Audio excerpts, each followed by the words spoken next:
Estamos no melhor mix. No ar, 18 horas. Notícias de Manaus, Amazonas, Brasil e do mundo. Agora na Mix. Beleza, 6 horas em ponto em Manaus. Muito boa noite pra você em 100,7. Boa noite pra você aí na Mix FM. Começa agora o programa 18 horas. Aqui em 100,7, o espaço do jornalismo sério, isento e feito especialmente para você, ouvinte. Nossa equipe é formada por profissionais de larga experiência e comprometidos com a ética e com a verdade. Eu, Carlos Júnior, Karime Leão e Cid Soares com você no 18 horas até às 7 da noite. E aí, Karime Leão, tudo bem?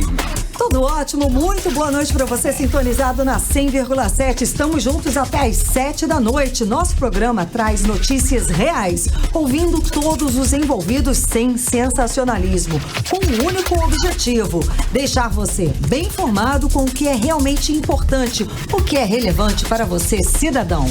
Boa noite a todos, estamos juntos aí até às 7 da noite com as informações mais relevantes e notícias exclusivas para você. Notícia com credibilidade você confere aqui no 18 horas, o programa de notícias e debates da Mix Manaus. Bacana, e participa da bancada do 18 horas todos os dias, né? O diretor de jornalismo da Rádio Mix, Paulo Castro. Boa noite, meu querido Paulo Castro. Boa noite, PC. Boa noite, Carlão. Boa noite, Karime. Boa noite, Cid. Boa noite especial para o ouvinte da Mix 100.7. Bom, com a gente também, M. Lucian, Karime Leão. Faça as honras aí com o Olá, Lucian. gente. Boa noite. Começando aí o seu programa 18 horas, Isso, né?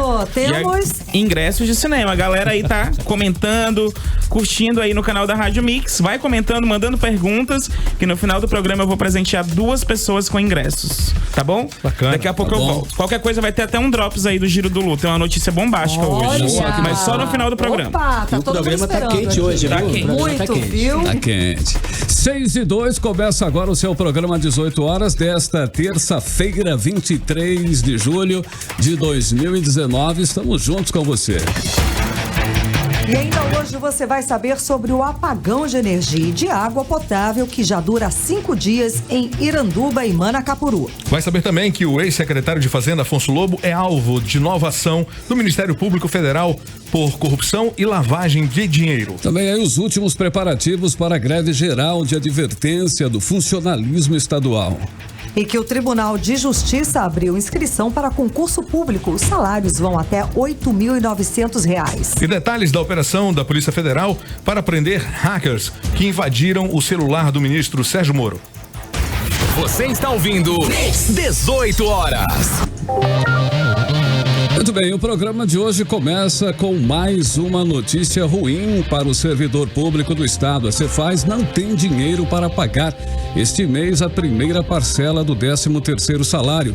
O pagamento do 13º salário deste mês foi anunciado dia 14 de junho pelo governador Wilson Lima, mas a Cefaz não conseguiu fazer caixa para pagar este mês a folha de julho de R$400 milhões, mais 200 milhões da primeira parcela do 13º, totalizando aí R$600 milhões. O ex-secretário de Fazenda, o secretário atual de Fazenda, Alex Del Giglio, ainda tenta obter um empréstimo bancário para garantir esse pagamento, utilizando-se de antecipação de royalties do petróleo e gás, mas não deve conseguir a tempo hábil para este mês, ficando o pagamento só para agosto. O fato, Karime, é que o governo do estado está gastando mais do que arrecada. Enquanto a receita global do estado caiu 1,7%, as despesas aumentaram 6%. Nesse semestre que foi fechado agora em junho. O estado arrecadou 8,7 bilhões de reais, mas gastou 9,2 bilhões nesse período. O déficit é de 444 milhões de reais. Para se ter uma ideia, o atual governo gastou nos primeiros 6 meses deste ano 521 milhões de reais a mais que o governo anterior, no mesmo período que a gente está analisando aqui, que é o primeiro semestre do ano. Né? Exato. É um gasto absurdo que aí não sobra, né? Matemática. A conta não fecha. A conta não fecha. A realidade é essa, a conta não fecha, é matemática básica. E como o Estado não emite moeda, o jeito é apelar para empréstimos, enquanto não se reduz as despesas. Agora, empréstimo, para conseguir acertar a folha de pagamento, é muito complicado, não é? Mix.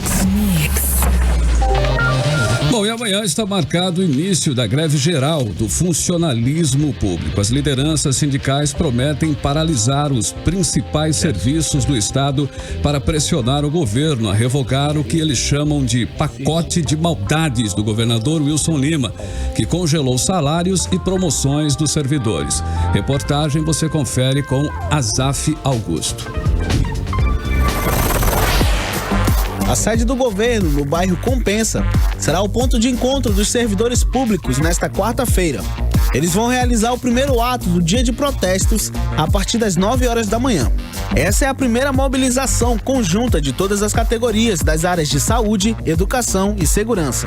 De acordo com o secretário do Movimento Unificado dos Servidores Públicos do Amazonas, Lambert Melo, cerca de 5.000 pessoas são esperadas na manifestação. Todas as categorias profissionais vão parar suas atividades no dia 24, na quarta-feira, justamente para servir de advertência ao governador Wilson Lima, para que ele perceba que as categorias do serviço público do Amazonas não estão de brincadeira. O ato marca o início de mobilizações contra o que os servidores chamam de pacote de maldades do governador Wilson Lima, que congela o salário dos servidores até 2021. Os sindicalistas afirmam que se o governo não tentar entrar em acordo com as categorias, uma nova Assembleia Unificada deve ser realizada no próximo sábado para decidir por uma greve geral com tempo indeterminado. Volto com vocês. E hoje circulou um áudio atribuído ao coronel Danísio Neto, comandante do Corpo de Bombeiros, em que ele ameaça punir, até com prisão, quem participar da greve. Vamos ouvir esse áudio. Indo sem ordem ou praticando violência. Inciso 3. Assentindo em recusa conjunta de obediência ou resistência ou violência em comum contra superior. Inciso 4. Ocupando quartel, fortaleza, arsenal, fábrica ou estabelecimento militar ou dependências de qualquer delas, hangar, aeródromo, aeronave, navio ou viatura militar, ou utilizando-se de qualquer daqueles locais ou meios de transporte para ação militar ou prática de violência, em desobediência à ordem superior ou em detrimento da ordem ou da disciplina militar. Pena: reclusão de 4 anos a 8. Reclusão de 4 a 8 anos. Ou seja, o militar que se enquadrar neste artigo é rua. Qualquer pena de 2 anos, 2 anos e 1 dia, é rua. Não é ruas não. Não é ruas não, é rua. Pensem bem. Pensem bem. Mix. Você está ouvindo 18 horas. Entrevista do dia. Bom, e sobre o áudio que acabamos de ouvir, a nossa equipe de reportagem pediu nota ao Corpo de Bombeiros, mas eles até o momento não enviaram nenhum esclarecimento, não explicaram nada, não emitiram nota sobre esse áudio que nós colocamos no ar e vocês acabaram de ouvir. Para falar sobre a greve do funcionalismo, está em nossos estúdios o presidente da Associação dos Praças do Estado do Amazonas, Gerson Feitosa. Muito boa noite, seja bem-vindo aos estúdios da Mix e ao programa 18 horas. Muito obrigado, gostaria de agradecer principalmente agora pelo espaço, pra gente poder colocar os pontos em relação aos servidores públicos, poder falar onde vai a nossa reivindicação e agradecer principalmente a todos os nossos ouvintes aí que devem estar de olho aí com grande preocupação nesse momento grave que o Estado do Amazonas passa. Sem dúvida, sem dúvida. Então, o governo aposta no fracasso do movimento amanhã. Perfeito. Pra gente não tem fracasso. Nós estamos preparados para um duelo que pode durar até 4 anos com o governo. Então nós vamos começar amanhã com uma parada de 24 horas de todos os setores, saúde, segurança e educação, e num momento próprio tentaremos uma greve geral por tempo determinado que será definida no sábado em outra Assembleia Geral. Mas a gente também está preparado para ficar nesse embate com o governo em nome do servidor público do povo amazonense pelo tempo que for preciso. Então amanhã vai ser uma greve de advertência, digamos assim? Exatamente. Vai durar um tempo determinado? Exatamente. A gente até, inclusive, eu gostaria de fazer um adendo em relação à Receita. Eu não sei se foi acompanhado aqui foi posto pela rádio. No G1 foi publicado no dia 14/12/2018 pela Tendência Consultoria, uma empresa que foi contratada para repor e colocar quais os estados que estavam em condições financeiras consideradas muito boas, e o Amazonas estava entre eles. Amapá, Espírito Santo, Amazonas, Rondônia e Tocantins. Recebeu o Amazonas nota de 6-8, significava ótima capacidade financeira. O Amazonas tinha, inclusive, 25% de poupança corrente, segundo a consultoria que foi apresentada no G1. O Amazonas agora, no primeiro trimestre, tem, para a senhora ter uma ideia, um superávit de 876 milhões, quase 1 bilhão a mais de arrecadação no mesmo período comparado com 2018. E onde é que está essa crise que o governo vende? Esse dinheiro sumiu? Pois é. Duas coisas. Ou o dinheiro sumiu, ou o governador foi incompetente o suficiente para conseguir quebrar o estado em 6 meses. Porque nós temos uma consultoria que serviu para todos os estados, e ao grosso de saber, o único estado desses 6 que são citados aqui, Amazonas, Espírito Santo, Rondônia, Tocantins e Paraíba, o único que está quebrado, segundo o governo do estado, é o Amazonas. Será que a consultoria errou só no Amazonas? E não tem dinheiro para pagar a folha de pagamento, para honrar em um 13º? Exatamente. Então, a conta não está batendo, não é? Outras coisas que chamam a atenção também, que eu gostaria de ressaltar aqui com vocês, é que o FTI, que é um fundo que serve para fomentar o desenvolvimento do interior, do turismo, o Amazonas, no início do ano, o governador mandou uma mensagem governamental para a Assembleia, onde ele pediu autorização para usar esse fundo para pagar servidores. E desse fundo nós temos lá 445 milhões de reais, isso no portal de transparência, e foi gasto 350 milhões de reais com pagamento terceirizados. Terceirizados esses que representam empresas que prestam serviço para o Estado. Quer dizer que para pagar terceirizado, dá dinheiro para empresário, você consegue usar até o fundo para pagar eles, e para o servidor público você não tem esse dinheiro. Não é estranho?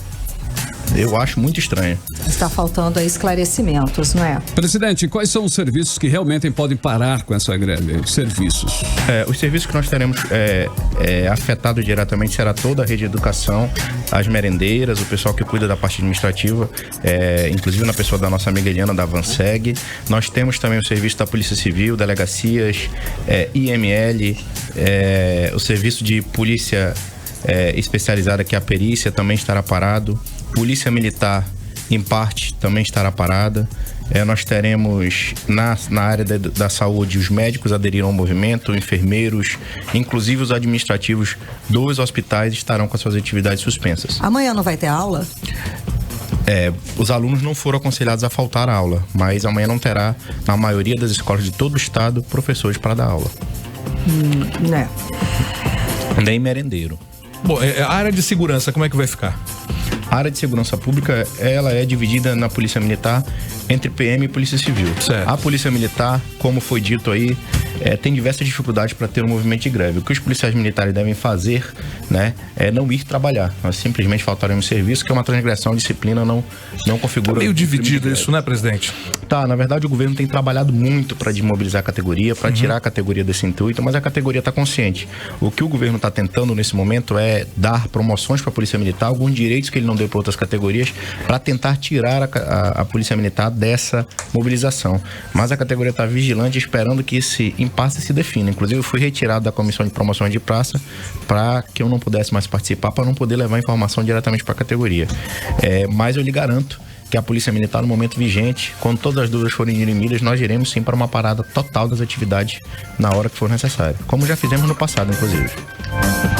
E para esclarecer ainda mais, né, está também no portal 18horas.com.br o documento oficial da Cefaz, que diz que é o relatório de gestão fiscal demonstrativo de disponibilidade de caixa e dos restos a pagar, orçamento fiscal e da Seguridade Social de janeiro a dezembro de 2018, publicado no Diário Oficial do Estado do último dia 3 de julho e assinado pelo governador Wilson Lima e pelo secretário da Cefaz, Alex Del Giglio, comprova que as contas do ex-governador Amazonino Mendes ficaram positivas, mesmo depois da inscrição dos restos a pagar. O relatório da Cefaz mostra que o quadro final do resultado financeiro da administração de Amazonino foi positivo.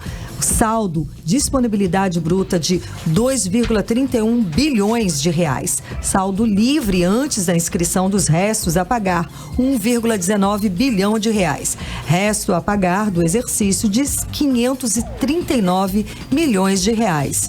Isso aí, ou seja, os números atestados por Wilson Lima e seu secretário da Fazenda mostram que o Estado foi entregue por Amazonino com dinheiro em caixa. Perfeitamente. Nessa linha a gente vê da mesma maneira. Por exemplo, o Amazonas recebeu, para você ter uma ideia, somente de IPI 14 milhões de reais. Nós recebemos 14 milhões de reais só no início de janeiro, até agora foi de arrecadação de IPI. O Amazonas recebeu também de verbas federais, inclusive 5 milhões a mais, 5.242.106 reais e 13 centavos a mais de repasse de outros fundos federais neste exercício do governo Wilson Lima. O Amazonas, em tese, para ficar claro pro ouvinte que não tem esse monte de número na mão, o Amazonas tem um superávit de arrecadação no primeiro trimestre desse ano. No segundo trimestre tem quase 1 bilhão a mais de arrecadação comparado ao mesmo período do ano passado.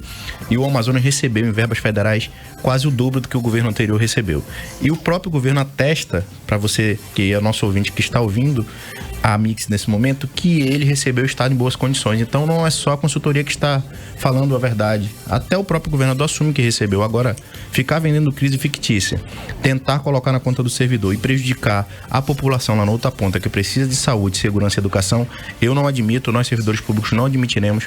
Travaremos a batalha pelo tempo que for preciso e necessário contra o governador do Estado, para que ele aprenda a respeitar o servidor público e, acima de tudo, o povo amazonense, porque ele tem um compromisso, assim como nós servidores, irrevogável de servir o povo amazonense. E parece que ele esqueceu. Essa é a função do cargo, né? Tanto dos servidores quanto dos políticos eleitos. Ele é um servidor público, né? Exatamente. Ele é um servidor público, assim como nós.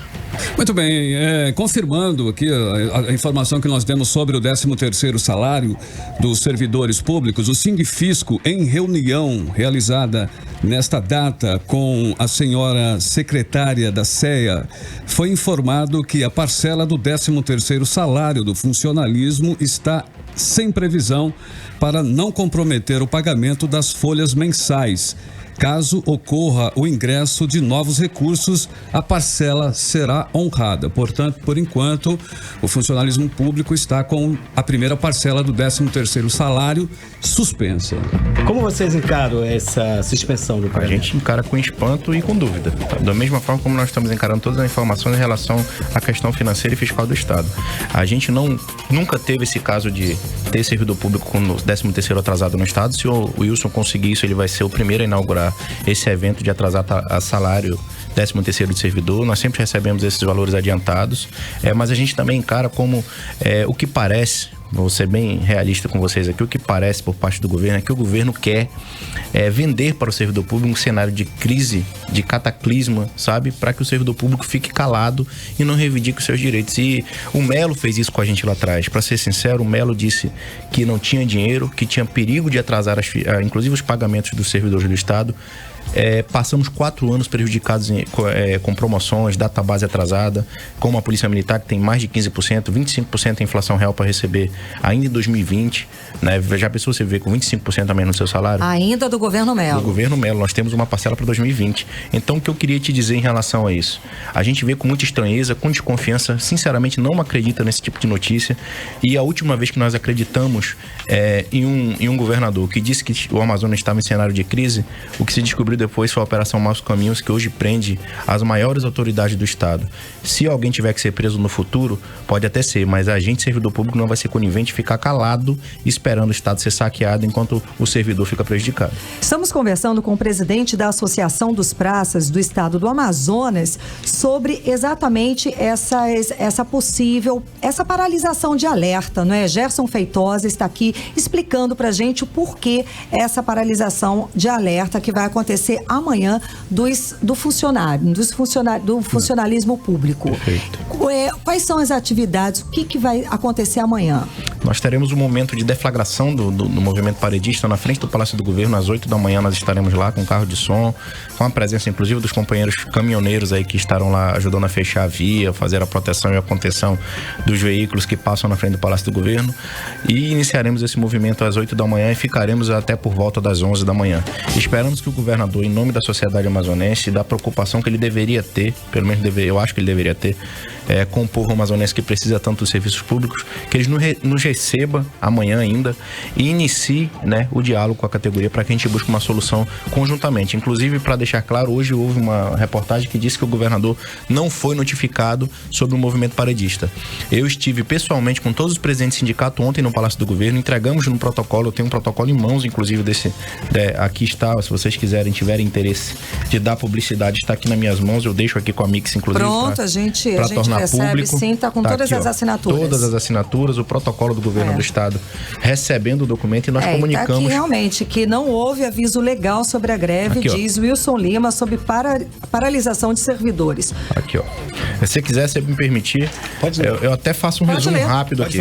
Por favor. Os sindicatos e associações do Movimento Unificado de Servidores Públicos do Estado do Amazonas, MUSP, informam ao excelentíssimo senhor governador do estado, Wilson Lima, que foi realizado no sábado, dia 20, uma Assembleia Geral Unificada de Servidores Públicos da Saúde, Educação e Segurança e Setor Primário, que através da votação foram aprovadas por unanimidade as seguintes deliberações. Deliberação 01, haverá uma greve geral na próxima quarta-feira com suspensão de todos os serviços públicos no período de 24 horas. A deflagração terá início com o ato dos servidores públicos às 9 da manhã na frente do Palácio do Governo. Deliberação 2, se não houver negociação que esteja de acordo com as necessidades dos servidores públicos, haverá uma segunda grande assembleia unificada dos servidores públicos no próximo dia 27 para decidir uma greve geral por tempo determinado. Pelos graves motivos acima apresentados, solicitamos em regime de urgência uma reunião com o senhor governador Wilson Lima para discutir uma solução o mais rápido possível em respeito irrevogável ao povo amazonense. Isso foi entregue quando? Isso foi entregue ontem dia 22/7, às 14 horas e 39 minutos. Protocolado, inclusive. Protocolado, e depois a gente se encaminhou até a Casa Civil e o gabinete do governador, na governadoria. Não fomos recebidos por nenhum assessor, tá? Nenhum assessor foi lá, nós pedimos, insistimos continuamente para que fosse entregue em mãos, inclusive da pessoa mais próxima, e se possível até na mão do governador, para tentar um diálogo. Inclusive, se ele quisesse o diálogo naquele momento, nós estávamos com todas as lideranças lá disponíveis para sentar e dialogar. Então, ao povo amazonense, que fique claro, quem quer o pior cenário, quem quer que não tenha médico, que não tenha enfermeiros, que não tenha polícia nas ruas, é o governador do estado do Amazonas. É ele que não está fazendo nada para desarmar essa bomba que está nas nossas mãos. Presidente, esse atual governo ele vem dificultando a negociação com os servidores. Foi assim com os professores e agora com essas demais categorias. Foi sim. Para vocês terem uma ideia, além de estar dificultando, eu tenho usado as artimanhas que eu considerei, inclusive, as mais sujas. Por exemplo, eu tenho um vice-presidente que está afastado por motivo de saúde porque sofre de esquizofrenia. Inclusive, tenho todo o protocolo dele em mãos. De alguma forma, ele foi procurado pelo governo do estado para representar a PA em detrimento da minha pessoa, porque sabem que eu estarei lá cobrando o interesse. Ou seja, o governo está recebendo dentro das portas do Palácio do Governo para negociar um cidadão que é o vice-presidente, mas que está afastado, inclusive é considerado pela legislação brasileira ineputável. Nada que ele assine tem nem valor. Ou seja, é uma pessoa que não representa a categoria. Exatamente. Ontem, inclusive, as perguntas que eu recebi em todos os grupos de WhatsApp, eu tenho mais de 122 grupos de policiais militares, era sobre isso. Por que estão te alijando da CPP? Vocês terem uma ideia, para participar da CPP que define as promoções dos praças, eu estou com uma liminar na justiça, buscando a minha participação. O senhor considera isso uma retaliação? Porque nós conversamos aqui com os representantes da área da educação e depois de toda aquela greve que durou uns 40 dias, eles disseram que os professores, todos que participaram do movimento grevista estão sofrendo retaliações e perseguições. Sim. O senhor considera isso já uma perseguição, algum tipo de retaliação? Sem dúvida nenhuma. Na última reunião que eu tive na CPP, o chefe do Estado-Maior, que é o Coronel Negreiro, chamou uma guarnição para me colocar para fora à força da sala da CPP. Não teve coragem porque tinha um número enorme de policiais militares no corredor e eu acabei ficando lá por força da minha insistência. Mas lembrando que eu não estou lá cumprindo ou descumprindo lei nenhuma. No artigo 20 da nossa lei 4.044 estabelece que a APEAN tem assento fixo na CPP para representar os praças. Quem queria fazer uma ilegalidade de respeitar o ordenamento jurídico era o chefe do Estado-Maior. Inclusive foi ameaçado pelo comandante-geral da Polícia Militar, para vocês terem uma ideia, de intervenção através de uma ação do Ministério Público para dissolver a entidade associativa a qual eu represento. Eu não me curvo a esse tipo de interesse, não me curvo a esse tipo de pressão e estarei de pé para enfrentá-lo, seja onde for. Ou até para conversar, porque de repente amanhã o objetivo seria esse, né? Sem dúvida. Presidente, então espera-se para amanhã um clima de feriado nas repartições públicas? Se espera sim, um clima de feriado nas repartições públicas e nós buscaremos, pelo menos na parte da saúde, será mantido os 30% exigidos por lei para que a gente, atendimento de urgência e emergência serão mantidos. A gente tem, ainda que prejudicado, com as nossas famílias passando necessidade, essa que é a verdade, nós teremos lá os nossos médicos, os nossos enfermeiros e o mínimo necessário para socorrer a quem pode perder a vida por causa da responsabilidade do governo do estado. Ok, então muito obrigada pelas suas informações, obrigada pela sua presença aqui no 18 horas, explicando, né, para a população, explicando para a gente esse ato que acontece amanhã, né, uma paralisação de advertência. Perfeito. Eu gostaria só de fazer mais um convite para todos os nossos ouvintes. Amanhã você, servidor público que se respeita, que está passando necessidade, que precisa do seu salário no bolso para poder garantir o mínimo para sua família, esteja amanhã, dia 24, às 8 da manhã, na frente do Palácio do Governo, para um grande ato, para mostrarmos para o povo amazonense e para o governador Wilson Lima que nós queremos diálogo e queremos uma solução o mais rápido possível. Muito obrigado pelo espaço, pela Mix, por toda a equipe. Estamos aqui sempre que for necessário. Muito obrigada pela entrevista. Conversamos com o presidente da Associação dos Praças do Estado do Amazonas, Gerson Feitosa. E o governo, enfim, infelizmente também ele está aqui explicando o porquê dessa paralisação de advertência. Lembrando que o governo não vai pagar a parcela do 13º salário, como é de costume, e vai protelar provavelmente para agosto. Agora, às 6h26. 18 horas. Você está ouvindo 18 horas.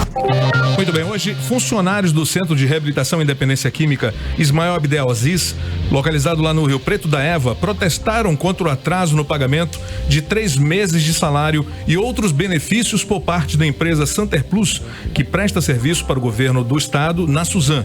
Os funcionários protestaram em frente à sede da empresa no conjunto Juricaba. O Centro de Reabilitação e Independência Química está fechado desde a deflagração da Operação Maus Caminhos pela Polícia Federal. A Suzan já teria feito o pagamento, mas a empresa não fez o repasse aos funcionários.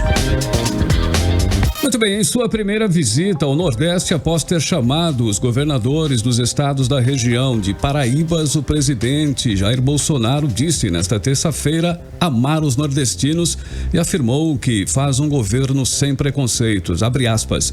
É uma honra hoje também ser nordestino, cabra da peste. Somos todos paraíbas, somos todos baianos.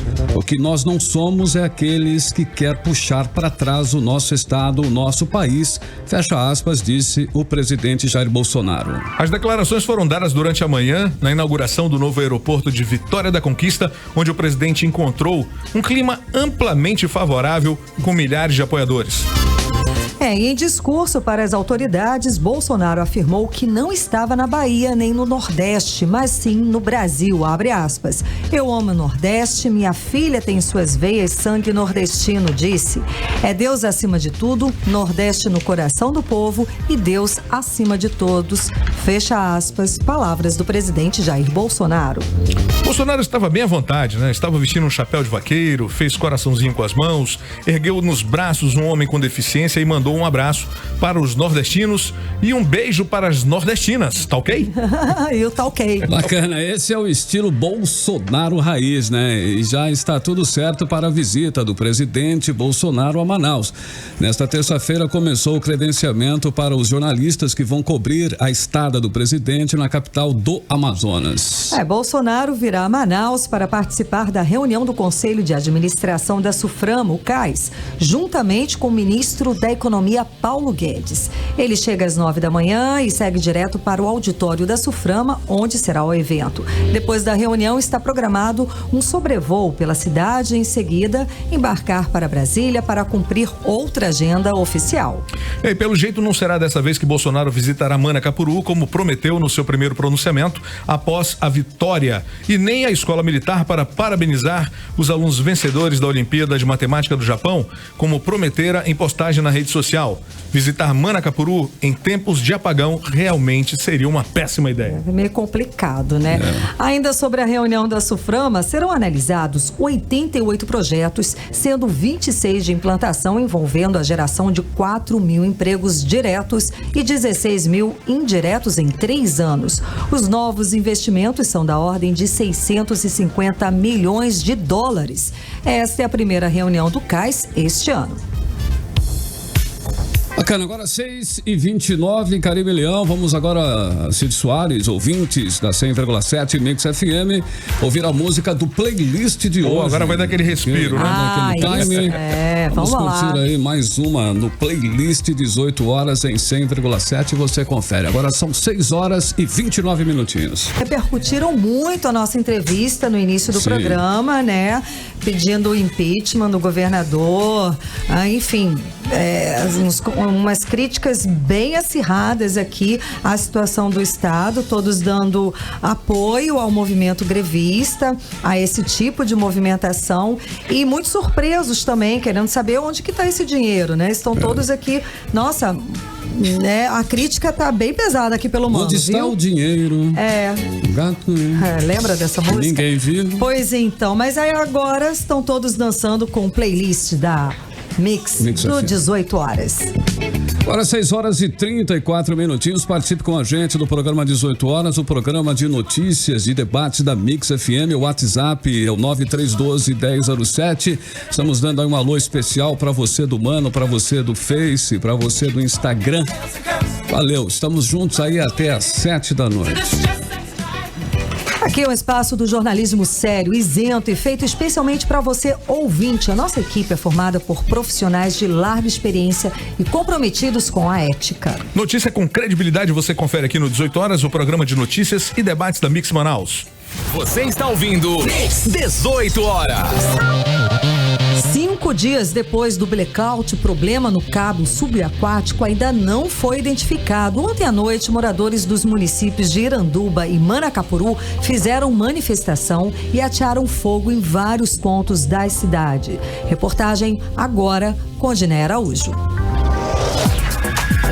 Se durante o dia ficar sem luz já é difícil, à noite a situação fica insustentável. No limite da paciência, moradores de Iranduba, pelo segundo dia seguido, fizeram manifestação e atearam fogo em vários locais da cidade, inclusive na frente da prefeitura e da unidade da Amazonas Energia.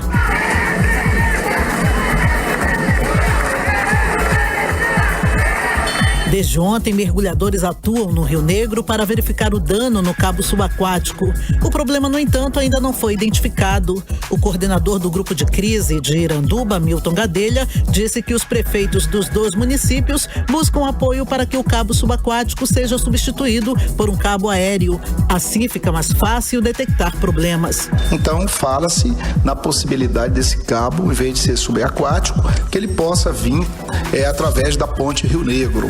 Ou até mesmo, em última análise, se construir as torres no rio para que chegue até aqui. Como é Tucuruí, esse linhão que tem de Roraima também, que todo mundo vê. O problema é que o subaquático gera isso daí. Quando acontece uma crise dessa, um apagão, até eles localizarem aonde é que foi o defeito, a sociedade tem um prejuízo incalculável. Quando os mergulhadores conseguirem detectar o problema no cabo, o material de reposição será adquirido fora do país. Até lá, a energia nos 2 municípios não será normalizada em 100%. A Amazonas Energia segue instalando grupos geradores na usina termoelétrica da rodovia AM070 e em pontos estratégicos para manter os serviços essenciais em Iranduba e Manacapuru. Volto com vocês. E após verificar em loco a situação dos moradores de Manacapuru e Iranduba, a Força Tarefa do Consumidor, formada pela Comissão de Defesa do Consumidor da Assembleia Legislativa do Amazonas, Defensoria Pública do Estado, Ministério Público do Estado e Procon do Amazonas, deu um prazo de 5 horas para que a Amazonas Energia restabeleça a energia nos municípios. O prazo se encerrou agora há pouco, às 5 da tarde. E vamos tentar saber ao longo do nosso programa se essa força-tarefa prometeu realmente, se ela conseguiu cumprir. E ela prometeu tomar medidas judiciais cabíveis, no intuito de condenar os causadores a indenizar os danos materiais e morais sofridos pela população. Você imagina, são o quê? Quantos dias já? 5? 5 dias. 5 dias sem luz. Quase. Uma semana quase sem luz. Imagina esse calorzinho que tá fazendo, né? Calorzinho, imagina estabelecimento comercial, restaurante, supermercado. A sua geladeira. Posto de saúde. Hospital, exato. Os alunos estão sem aula. Será que ainda estão sem aula? que o governo do estado ele enviou geradores, né, para as escolas estaduais. E tanto no município de Iranduba quanto de Manacapuru. 19 mil alunos estão sem aula. Para falar a verdade é isso, né? Foi a primeira ação do governo após o blackout, que já dura 5 dias. Hoje, o governador Wilson Lima se reuniu com a empresa Amazonas Energia e com os prefeitos dos 2 municípios. Tem detalhes com Odiné Araújo. A Secretaria de Educação do Estado ainda estuda uma data para o retorno das atividades escolares em Iranduba e Manacapuru. Ontem, o governo do estado mandou geradores de energia às escolas. Equipes de nutricionistas também foram enviadas aos 2 municípios para avaliar a qualidade dos alimentos da merenda armazenada, que necessitam de refrigeração e podem ter sofrido alterações nos últimos dias. Alguns alimentos foram trazidos para armazenamento em Manaus. Sem alternativa, comerciantes acumulam prejuízos. Alguns doaram alimentos que estavam prestes a estragar. Hoje, o governador Wilson Lima esteve reunido com a Eletrobras Amazonas Energia, Ministério Público, Defensoria Pública, PROCON e com os prefeitos dos 2 municípios. O governador falou sobre o assunto. Estive conversando com a Amazonas Energia e um dos grandes problemas que eles estão enfrentando é com relação ao deslocamento dos geradores, o qual já determinei à Secretaria de Segurança Pública que a Polícia Militar acompanhe esses comboios, porque à medida em que há essas manifestações de interdição, ou da ponte, ou seja, da rodovia, isso dificulta e demora mais o trabalho.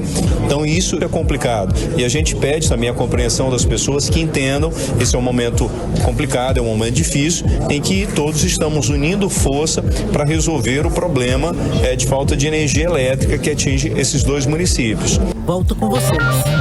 A Polícia Federal cumpre nesta terça-feira 4 mandados de prisão temporária e 7 de busca e apreensão, cujos alvos são suspeitos de envolvimento na invasão de celulares do ministro Sérgio Moro da Justiça. As prisões e buscas são de supostos hackers ou de pessoas que teriam atuado em conjunto com eles. Bom, a operação é mantida em sigilo, mas a Polícia Federal cumpre mandados nas cidades de São Paulo, Araraquara e Ribeirão Preto. A autorização para as buscas e prisões foi dada pelo juiz Valisney de Oliveira. Juiz Valisney de Oliveira, da 10ª Vara da Justiça Federal, lá em Brasília. Na verdade, a PF prendeu, foi 4 suspeitos da operação, por encontrar um hacker que invadiu o celular do Moro. Mandados de busca e apreensão temporária estão sendo cumpridos no estado de São Paulo. Em Brasília, a Polícia Federal prendeu nesta terça-feira 4 pessoas acusadas de crimes cibernéticos. A suspeita de que os detidos tenham atuado na invasão do celular do ministro. E os presos, 3 homens e uma mulher, serão transferidos para Brasília.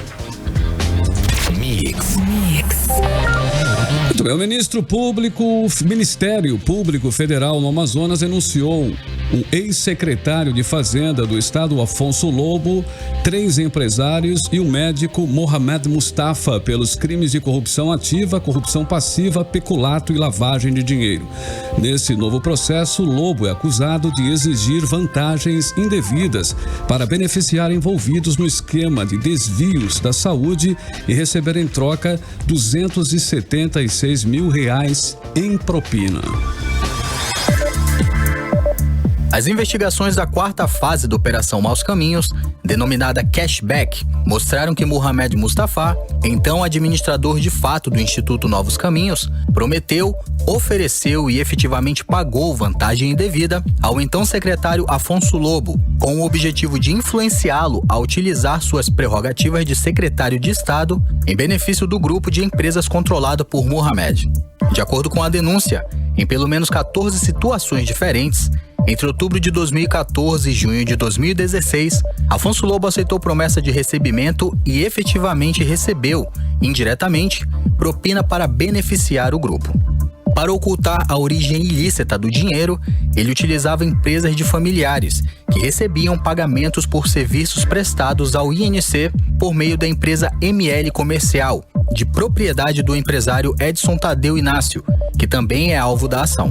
Conforme descrito em outra denúncia oferecida no âmbito da Operação Cashback, o Instituto Novos Caminhos contratou a empresa ML Comercial Alimentos para o fornecimento de refeições e congêneres à unidade de pronto atendimento UPA, Campos Sales, e ao Centro de Reabilitação em Dependência Química do Estado do Amazonas, Ismael Abdel Aziz. Naquela ação, o MPF descreve que o Instituto Novos Caminhos transferiu à ML Comercial o valor de R$ 4.500.000. Mais de 2 milhões desse valor foram desviados. Para o MPF, o valor desviado por meio da empresa ML Comercial alimentou o caixa paralelo que serviu para praticar diversos atos de corrupção de agentes públicos e privados.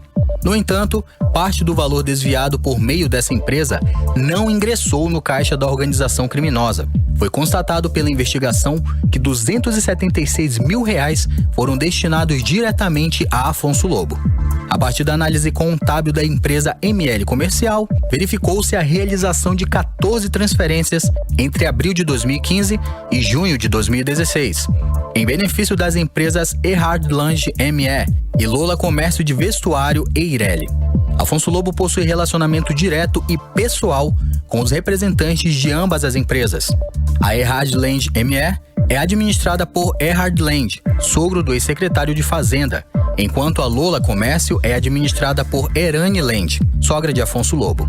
O ex-secretário da Cefaz já responde a outras 3 ações penais pelos crimes de organização criminosa, falso testemunho, peculato, corrupção e lavagem de dinheiro, entre outros crimes, além de 2 ações de improbidade administrativa, todas em razão das dezenas de situações ilegais reveladas a partir da Operação Maus Caminhos.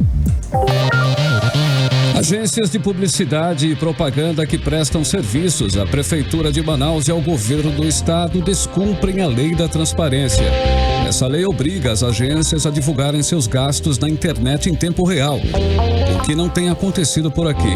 Reportagem de Nathalie Moraes. As agências de publicidade que movimentam milhões de reais dos cofres públicos todos os anos não cumprem as exigências da lei da transparência. É isso mesmo. Nenhuma das agências mantém informações abertas sobre os contratos em seus sites na internet. O governo do estado tem contratos via Secretaria de Comunicação com a Mini Portela Publicidade Limitada, a Quintal a Design e Publicidade e a Viol 360 Publicidade e Comunicação Integrada. Já a Prefeitura de Manaus tem contratos com a Mini Portela, a Antônio Fernandes Barros Lima Júnior, a Digital Publicidade Assessoria e Marketing e a Tape Publicidade Limitada. Só em 2019, a Secretaria de Comunicação da Prefeitura de Manaus publicou aditivos de mais de 18 milhões e 220 mil reais com as agências Mini Portela e a Digital e a Tape. Só em 2019, a Secretaria de Comunicação da Prefeitura já gastou mais de 59 milhões de reais com publicidade e propaganda na administração do prefeito Arthur Neto, que chega ao seu 7º ano de mandato por ter sido reeleito. Os gastos da Prefeitura de Manaus com publicidade e propaganda desde o ano de 2012 já ultrapassam a bagatela dos 482 milhões de reais. A lei da transparência obriga as agências contratadas a manterem durante o período mínimo de 5 anos os documentos que comprovem a totalidade dos serviços prestados e as peças publicitárias produzidas pelas agências. Só para lembrar, nenhuma destas agências citadas mantém as informações abertas sobre contratos em seus sites na internet. A lei da transparência estabelece normas no âmbito da União, dos estados, do Distrito Federal e dos municípios. Subordinam-se a ela os órgãos do Poder Executivo, Legislativo e Judiciário. Eu volto aos estúdios com vocês. Mesmo em recesso na Assembleia Legislativa do Amazonas, deputados repercutiram a matéria do site do programa 18 Horas, mostrando que o governo firmou pregão milionário, relâmpago e fora do expediente para a SEDUC. Mais detalhes agora com Azaf Augusto. A empresa Pafil Construtora e Incorporadora ganhou um contrato de registro de preços de 26,2 milhões de reais do governo do Amazonas para a manutenção predial em escolas da Secretaria de Educação do Amazonas, a SEDUC. A questão é que o pregão realizado pela Comissão Geral de Licitação para escolher a empresa durou pouco mais de 10 minutos e aconteceu fora do horário normal de expediente das repartições públicas. O deputado Wilker Barreto criticou a forma com que o pregão foi feito. Isso é um escárnio num governo que está com severas dificuldades financeiras. Essa mesma empresa, de uma forma milagrosa, conseguiu receber quase 9 milhões de 2017 e renova um contrato para manutenção de escolas para esse exercício 2019 na ordem de 26 milhões. Um governo que está hoje com dificuldade de pagar metade do 10º. Eu nunca vi isso na história. De acordo com o deputado Dermilson Chagas, essa é mais uma denúncia no histórico da SEDUC. E a Secretaria de Educação, que já tem várias denúncias, como transporte escolar, alimentação, e que tem agora a Pafil, mostra que lá é um antro de oportunidades. Nós estamos percebendo vários princípios quebrados nesse processo licitatório, como da legalidade, da isonomia, da impessoalidade, da moralidade e publicidade. O único princípio que eles não quebraram foi da celeridade. Mais informações estão no site 18horas.com.br. Você está ouvindo 18 horas. Principais notícias do dia. O Globo, Polícia Federal, prende 4 suspeitos de invadir celular de Moro. Operação Spoofing cumpre mandados de busca e apreensão temporária em São Paulo, Araraquara e Ribeirão Preto. O estado de São Paulo, Polícia Federal prende 4 suspeitos de invadir celulares de Moro e Deltan. Agentes cumprem 4 mandados de prisão temporária e 7 de busca e apreensão. Folha de São Paulo, Polícia Federal prende 4 suspeitos de hackear celulares de Moro e Deltan. Portal Único, o governo do estado não vai pagar 13º salário este mês. Amazonas Atual, não houve aviso legal sobre greve, diz Wilson Lima sobre paralisação dos servidores. E no 18horas.com.br você vai saber por que o estado não tem dinheiro para pagar a primeira parcela do 13º salário este mês. E que o ex-secretário Afonso Lobo é alvo de nova ação no Ministério Público por corrupção. E a repercussão com deputados sobre o pregão milionário na SEDUC, fechado na calada da noite. Agora 6h51. Boa noite para você em 100,7. Carlão, vamos de música? O playlist dos 18 horas. Exato. Agora para você aqui em 100,7. Bora lá conferir isso, Cid. Poder e energia. Muito bom, Cid muito dançando bom. deve ser lindo. Meu irmão, é uma maravilha. Não aposte nisso, não. Entrevista, Kareme. Vamos lá, é o seguinte, esta semana, entre os dias 24 e 26 de julho, acontece o 2º simpósio do Observatório da Região Metropolitana de Manaus, com a participação de convidados locais e nacionais. E para falar sobre esse assunto, vamos conversar com Arthur Monteiro. Ele é analista da Fundação Vitória Amazônia. Muito boa noite, seja bem-vindo ao 18 horas. Boa noite, Karime. Tudo bem, então? São 3 dias, né? Vão ser dias de intensos debates sobre a região metropolitana de Manaus. Fala pra gente mais ou menos os assuntos, os principais assuntos que serão debatidos. Sim, perfeito. Como você mesmo pontuou, né? O simpósio vai ter 3 dias de duração e a gente vai estar abordando diversos temas sobre o desenvolvimento da região metropolitana de Manaus. Então, o observatório, ele já existe há 5 anos.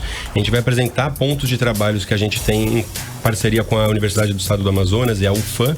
Então a gente vai passar por diversos pontos, desde o desenvolvimento da região metropolitana, a questão econômica, como que a gente faz para abordar problemas que são comuns das cidades e principalmente como a gente consegue, através desse conhecimento que é gerado em sociedade, partir para um desenvolvimento metropolitano propriamente dito pela política do Estado, né? Então a gente está trazendo especialistas de outras regiões metropolitanas do Brasil, especialistas do IPEA, o diretor de planejamento territorial do IPEA, Marco Aurélio, está vindo aqui também, então, amanhã para falar como que a política é feita a nível nacional e quais que são os preceitos básicos para a gente atingir esse tipo de desenvolvimento. Então vai ser um trabalho mais político, institucionalizado, assim, né? A gente vai falar dos instrumentos em si. Aí vai falar mobilidade urbana, quais esses assuntos assim? Sim, o Observatório trabalha com algumas linhas de trabalho, né? A gente trabalha com a questão do turismo junto com a Universidade do Estado do Amazonas, que é bastante forte, através do laboratório de turismo deles. A gente trabalha a questão de mudanças climáticas, transparência pública, acesso à informação, entre outras, como mobilidade também. E o trabalho do simpósio em si vai ser como que a gente consegue abordar essas questões através do Estado. Claro que a gente tem diversas secretarias, cada uma tratando desse assunto, só que a região metropolitana traz um problema novo. Como que a gente faz para trabalhar entre os municípios e dos municípios com o Estado? Então, essa vai ser a questão abordada no Observatório em si. Como que a gente cria esse espaço de discussão entre os municípios e dos municípios com o Estado? É aberto ao público? É aberto ao público, sim, e também é gratuito. Então, todo mundo que quiser, né, os ouvintes aqui da Rádio Mix, são mais que convidados para poder não só aprender e trocar experiências, mas também para botar informações, né? E participar, claro. Onde e quando que as pessoas podem ir para conferir? Sim, participar? O evento começa amanhã às 14h na Escola Superior de Tecnologia da UEA, na Darcy Vargas, número 1200, próximo ao Amazonas Shopping. O evento é quarta, quinta e sexta, dias 24 a 26. Você já dá para perceber que Manaus é uma cidade difícil, né? Nós temos um problema aqui não só de IMO, né? De índice de mobilidade urbana, mas também de logística. É uma cidade super complicada. Qual é a análise que você pode fazer superficialmente do que você já viu? Sim, claro. É uma questão que é super importante a gente abordar, que Manaus hoje é a capital do Brasil que cresce a ritmo mais acelerado. Então a gente planejar isso e trabalhar realmente na entrega de infraestrutura de qualidade de vida das pessoas tem que passar necessariamente por um planejamento urbano integrado. Então eu acho que a questão principal é a gente trazer a sociedade como um todo, porque está provado, acho que isso é um problema de planejamento do Brasil. Como que a gente faz isso junto com a sociedade? O governo não consegue entregar muitas vezes o que a gente precisa e a gente, enquanto cidadão, tem que tomar parte da discussão enquanto um agente político. Isso faz parte, né?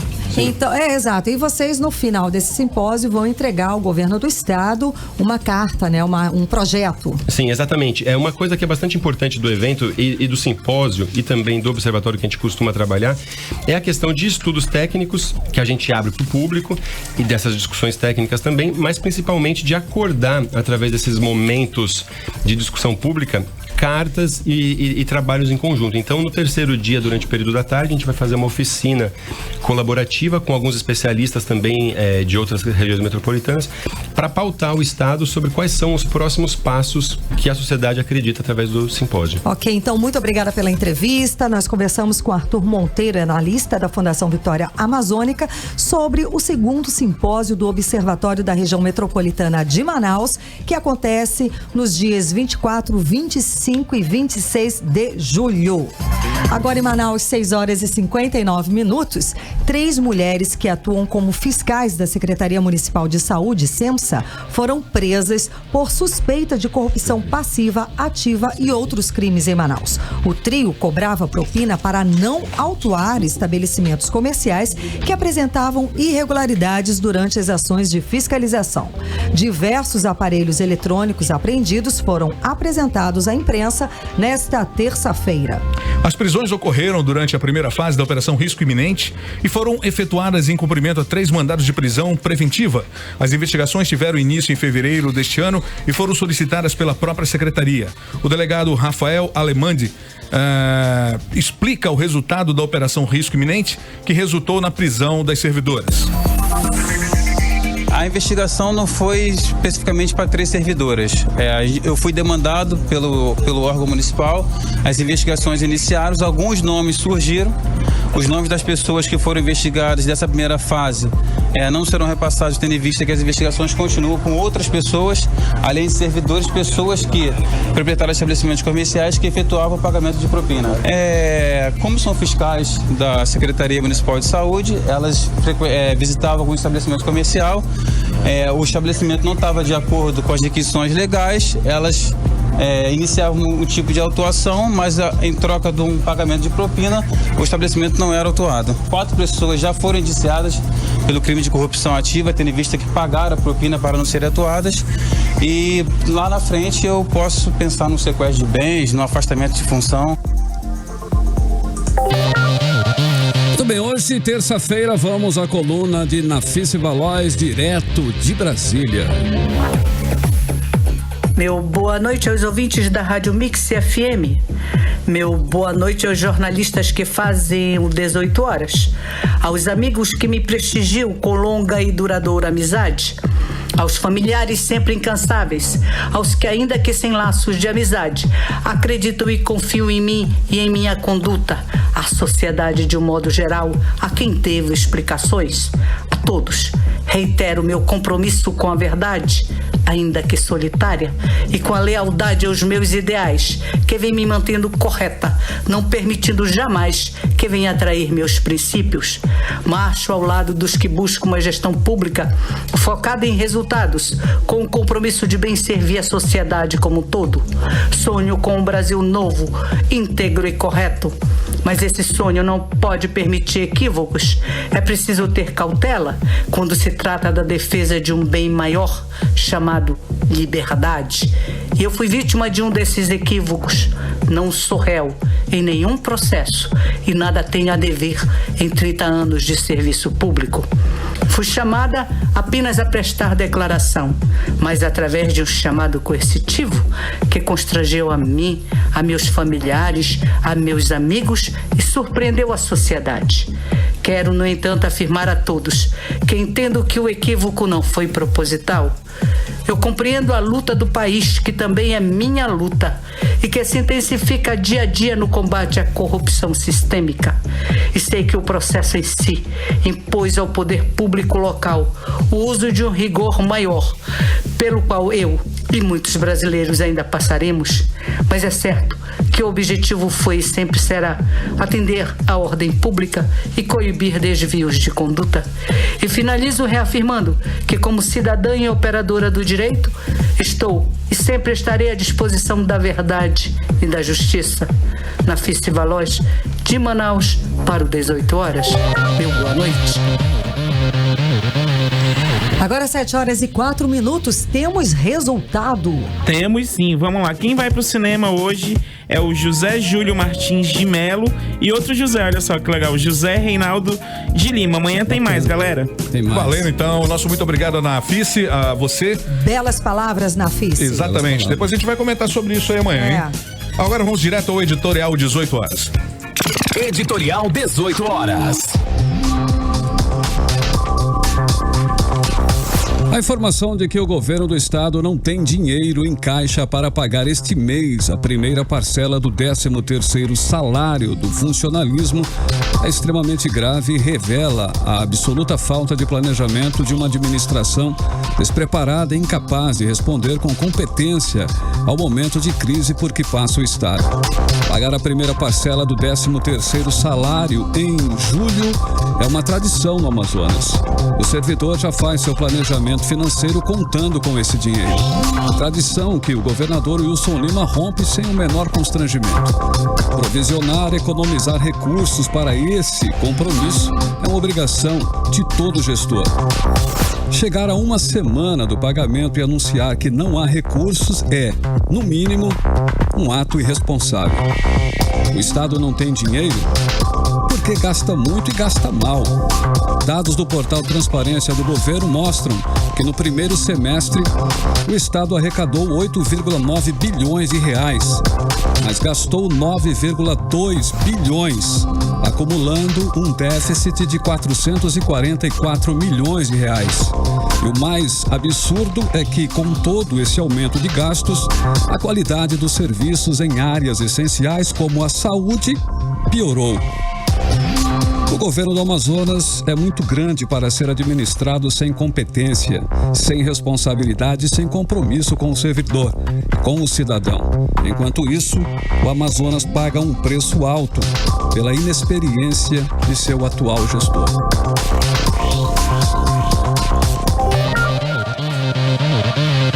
Boa noite, 76. Boa noite, Karine. Uma última informação. Uma última informação. Tivemos a informação agora que a energia ainda não voltou lá em Iranduba e Manacapuru. Ou seja, vamos ver se a Força-Tarefa vai efetivamente cumprir, né, com o que havia acordado com a população. Boa noite. Né? Boa noite. Boa noite. Boa noite. Boa noite. Fique junto com a Mix. Aqui tem mais música. 18horas.com.br, o site de notícias da Mix Manaus. Mix.